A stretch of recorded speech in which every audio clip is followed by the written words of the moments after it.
نحمده ونسلم على رسوله الكريم اما بعد اعوذ باللہ من الشیطان الرجیم بسم اللہ الرحمن الرحیم۔ ہم گفتگو کر رہے ہیں نبی کریم رؤوف الرحیم صلی اللہ تعالی علیہ وسلم کی زلف مبارک کے حوالے سے۔ حضور نبی کریم رؤوف الرحیم صلی اللہ تعالی علیہ وسلم کے سر اقدس کے بال مبارک نہ تو بہت گھنگریالے تھے اور نہ بہت سیدھے، بلکہ دونوں کے بین بیچ میں، یعنی گھنگریالے بھی نہیں ہیں بالکل سیدھے بھی نہیں ہیں۔ ان بالوں کی درازی کے حوالے سے مختلف، یعنی کتنے لمبے تھے، ان کے حوالے سے مختلف روایات موجود ہیں۔ مختلف صحابہ نے مختلف روایات بیان کی ہیں۔ سیدنا حضرت علی المرتضیٰ شیر خدا رضی اللہ تعالی عنہ فرماتے ہیں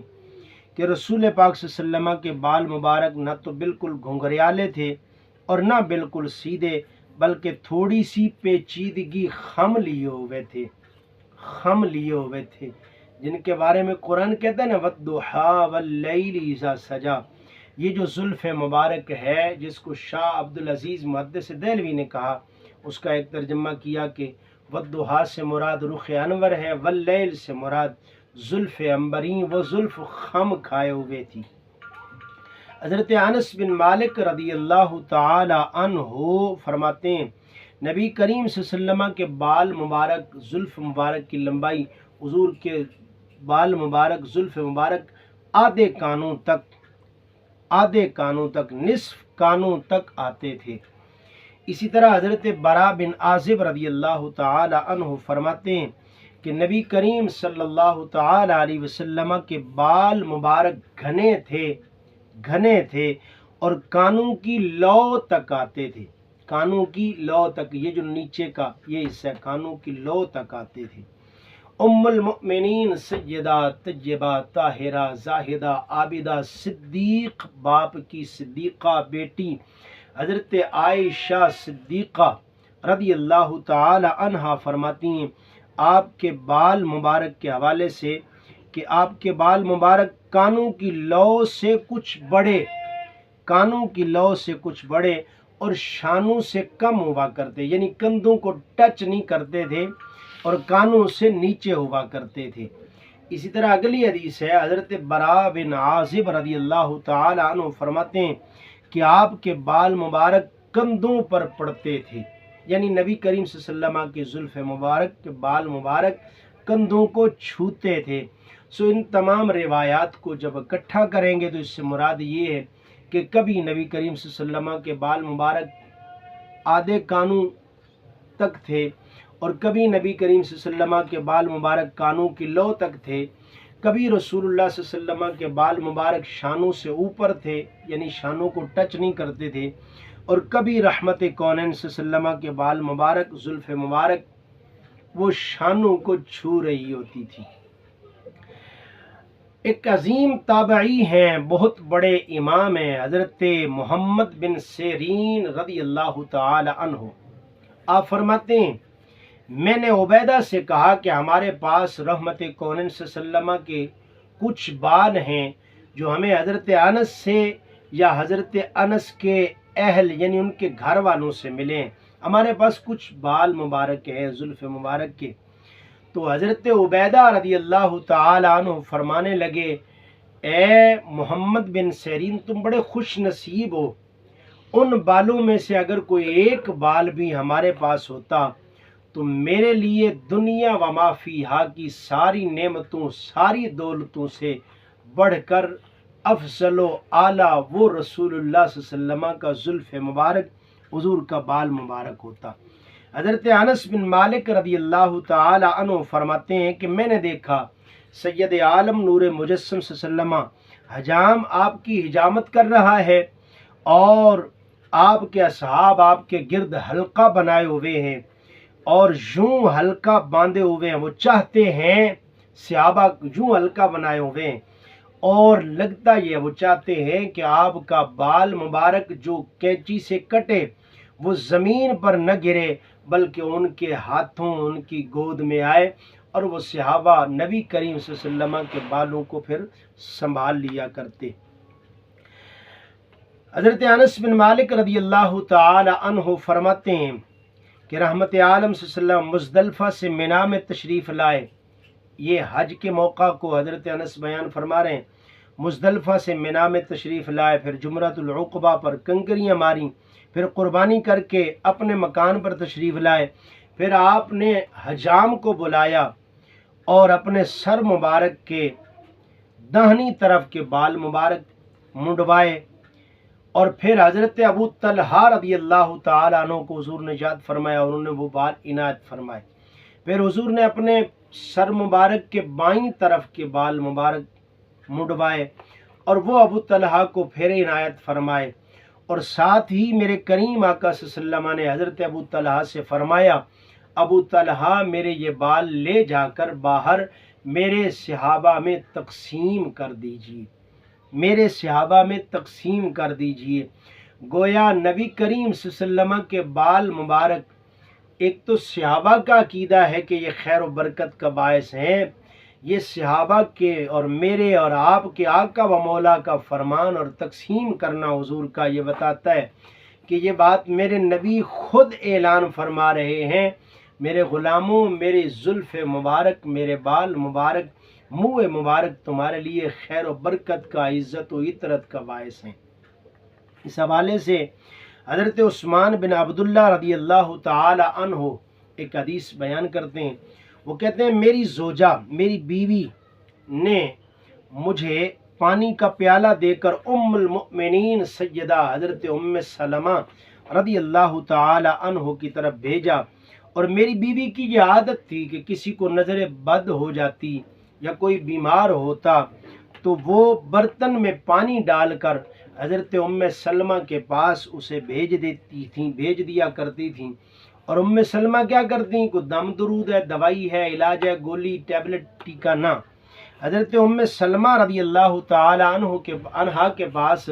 رسول اللہ صلی اللہ علیہ وسلم کی زلف مبارک کا ایک بال مبارک ہے جو انہوں نے چاندی کی نلی میں، چاندی کے ایک چھوٹے سے پیپ میں تار میں چھپا کر رکھا ہوا ہے. جب کوئی مریض پانی لاتا، برتن لاتا یا کسی کو نظر بد ہوتی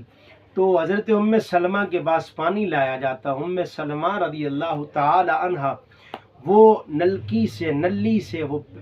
بال مبارک، زلف مبارک نکالتی اور وہ اس میں ڈبو دیتی اور اس کو ہلاتی اور پھر وہ ہلا کر بال نکال لیتی اور پھر وہ پانی مریض کو پلا دیا جاتا. جو مریض اس پانی کو پی لیتا اللہ تعالیٰ اس کی تمام بیماریوں سے اسے شفا عطا فرما دیتا، صحت و تندرستی عطا فرما دیتا. یہ رسول اللہ صلی اللہ علیہ وسلم کی زلف مبارک ہے جناب،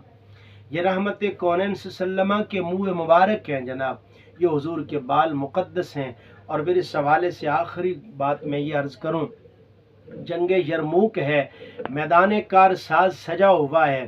دشمنوں کی فوجیں آپس میں ایک دوسرے کے مقابلے میں ہیں، بڑے بڑے شاہزور شاہ سوار ایک دوسرے کو ناپ توڑ رہے ہیں، مبارزت طلب کر رہے ہیں.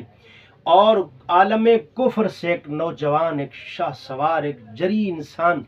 بڑے ہیبت ناک انداز سے مبارزت طلب کرتا ہوا میدان کارزار میں آیا اور اس نے اپنا مقابل طلب کیا جس کا نام نستور تھا. اور وہ مقابل طلب کرتے کرتے میدان کے بیچ میں آ گیا. ادھر سے وہ بار بار صدا لگا رہا ہے، ادھر سے جناب سیدنا حضرت خالد بن ولید، جنہیں رسول اللہ صلی اللہ علیہ وسلم نے اللہ کی تلواروں میں سے ایک تلوار کہا ہے، حضرت خالد بن ولید مسکرائے اور مسکرا کر آپ نے اپنے گھوڑے کو ایڑ لگائی. مسلمانوں کا یہ شاہ سوار، مسلمانوں کا یہ عظیم سپہ سالار، مسلمانوں کا ایک بلکہ یوں کہیں حسین دور حضرت خالد بن ولید رضی اللہ تعالی قربان جائیں. رسول اللہ کے ہر صحابی کی عظمت بڑی ہے، لیکن شاہ سواری میں اور شجاعت اور دلیری اور میدان کارزار میں جو کارنامے حضرت خالد بن ولید کے ہیں وہ انہی کو سجتے ہیں، وہ انہی کا صحرا ہے، وہ انہی کا خاصہ ہے. حضرت خالد بن ولید مقابل کے سامنے آئے اور پھر دونوں کا آپس میں مقابلہ ہوا، لڑائی شروع ہوئی، دونوں نے تلواریں کھینچ لیں. دونوں نے اپنے جنگ کے اوزار کھینچے اور ایک دوسرے پر حملہ کرنا شروع کر دیا۔ لڑتے لڑتے حضرت خالد بن ولید کے گھوڑے کو کہیں ٹھوکر لگی زمین پر، اور وہ ٹھوکر لگنے سے گرا تو حضرت خالد بن ولید گھوڑے سے نیچے آ گئے، اور ان کا گھوڑے سے نیچے آنا تھا، آپ کے سر پر جو عمامہ اور ٹوپی تھی وہ بھی زمین پر گر گئی۔ جب وہ عمامہ گرا تو حضرت خالد بن ولید گھوڑے سے نیچے آ گئے۔ اب مقابل گھوڑے پر ہے، حضرت خالد بن ولید گھوڑے سے نیچے ہے۔ ظاہر ہے یہ مقابلہ پھر ایک طرفہ ہو جاتا ہے، گھوڑے والا سوار جو ہے، سواری پر جو سوار ہے وہ زیادہ اس کو مواقع ہیں، لیکن حضرت خالد بن ولید اس سے مقابلہ کر رہے ہیں۔ اور پھر اب صحابہ کہتے ہیں ہم نے عجیب منظر دیکھا، ایک ہاتھ سے حضرت خالد بن ولید اس کا مقابلہ کر رہے ہیں، اور دوسرا ہاتھ آپ آگے بڑھاتے ہیں کہ آپ کو اپنا عمامہ اور آپ کی ٹوپی مل جائے، اور پھر آپ نے آواز لگائی، او میرے ساتھیوں، میرے رفیقوں، اللہ تم پر رحم کرے، میرا عمامہ اور میری ٹوپی مجھے دو، میرا عمامہ اور میری ٹوپی مجھے دو، میرا عمامہ اور میری ٹوپی مجھے دو۔ بنی مخزوم جس قبیلے سے حضرت خالد بن ولید ہیں، اس کے کچھ نوجوان سن رہے تھے، ان میں سے ایک شخص دوڑ کر اس میدان کارزار میں پہنچ کر حضرت خالد بن ولید کا عمامہ اٹھایا اور انہیں دیا۔ حضرت خالد نے اسے سر پہ رکھا رضی اللہ تعالی عنہ نے، اور پھر مقابلہ جاری ہو گیا، یہاں تک کہ حضرت خالد بن ولید کی تلوار نے اس میدان میں اپنے مقابل کو فنار کر دیا، واصل جہنم کر دیا، قتل کر دیا۔ اور جب یہ میدان ختم ہو گیا، جنگ ختم ہو گئی، کسی من چلے نے حضرت خالد سے پوچھا، حضرت خالد بن ولید سے سوال کیا، ہم نے عجیب منظر دیکھا تھا، اس کے بارے میں ذرا بتاؤ کیا تھا؟ حضرت خالد نے فرمایا، کیا کہا؟ وہ میدان میں لڑنا، پھر آپ کا گھوڑے سے گرنا، پھر آپ کا عمامہ اور ٹوپی، اور پھر آپ کا تڑپ کر اس کے بارے میں کہنا کہ مجھے وہ ٹوپی دو، مجھے وہ عمامہ دو۔ حضرت خالد بن ولید کی آنکھوں میں آنسو آ گئے، اور آنسو یہ محبت کے آنسو، یہ خوشی کے آنسو، یہ حضور سے وفا کے آنسو تھے۔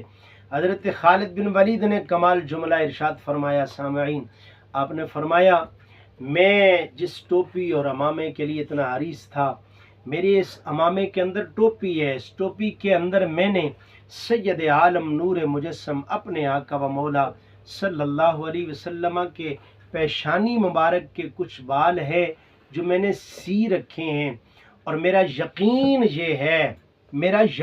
یہ ہے، یہ گمان نہیں ہے، یہ وہم نہیں ہے، میرا یقین یہ ہے کہ میرا رب مجھے جو اعزاز، اکرام، انعام، فتح کی صورت میں عطا فرماتا ہے، میں جب بھی کافر کے سامنے جاتا ہوں فتح یاب ہوتا ہوں، میری فتح میری ذاتی کاوش اور ذاتی میری عقل و فہم و فراست اور دانائی اور جرت اور طاقت نہیں ہے، بلکہ میری ہر کامیابی رسول پاک صلی اللہ علیہ وسلم کے ان مقدس والوں کے طفیل ہے جو میں نے اپنی ٹوپی کے اندر سی رکھے ہیں۔ لہٰذا میں اس لیے حریص تھا کہ اگر میری ٹوپی مجھے نہ ملی تو کہیں ایسا نہ ہو میں شکست کھا جاؤں، ہار جاؤں، لہٰذا مجھے میری ٹوپی دو۔ اور پھر کمال ہے، حضرت ثابت بنانی عظیم تابعی ہیں اور عظیم امام ہیں، حضرت انس بن مالک کے شاگرد ہیں۔ وہ فرماتے ہیں کہ جب حضرت انس بن مالک میرے استاد گرامی انس بن مالک کا وقت وصال آیا تو حضرت انس بن مالک نے فرمایا، ثابت بنانی میرے پاس رحمت کونین صلی اللہ علیہ وسلم کے بال مبارک ہیں، جب میرا وصال ہو جائے تو میرے نبی کے بال مبارک میری زبان کے نیچے رکھ دینا کہ مجھے قبر میں سوال و جواب میں آسانی اور عزت و اکرام ہوگا۔ حضرت عمر بن عبدالعزیز کے بارے میں رضی اللہ تعالی عنہ کے بارے میں آتا ہے کہ آپ کا جب وقت وصال آیا، آپ نے لوگ وصیتیں کرتے ہیں نا، جائیداد کی، مال کی، متاع کی، اپنے خاندان کی، حضرت عمر بن عبدالعزیز نے وصیت کیا کی؟ فرمایا جب میرا وصال ہو جائے تو میرے کفن میں میرے کریم آقا صلی اللہ علیہ وسلم کے بال مبارک اور ناخن مبارک رکھ دینا کہ اللہ ان کی برکت سے میری بخشش و مغفرت فرمائے گا۔ تین باتیں ہو گئی، نبی کریم صلی اللہ علیہ وسلم کے بال حسین بھی سب سے زیادہ، رسول پاک صلی اللہ علیہ وسلم کے بال مبارک کمال والے بھی ایسے، بیماروں کو شفا دیں، جنگ میں شکست سے بچنے اور فتح یابی کا ضمانت کا ذریعہ بنے اور ضامن بنے۔ اور نبی کریم صلی اللہ علیہ وسلم کے صحابہ نے بتایا یہ لے کر جانے والے مطمئن جائیں کہ قبر میں سوال و جواب میں آسانی کا باعث بنے اور قبر میں جا کر بخشش و مغفرت کا ذریعہ ہے۔ یہ حسین بھی ہیں، یہ جمیل بھی ہیں، یہ با کمال بھی ہیں، یہ عزت والے بھی ہیں۔ اللہ تبارک و تعالی اپنے محبوب کی ہر ادا اور ہر چیز سے پیار کرنے کی توفیق دے۔ وما علینا الا البلاغ۔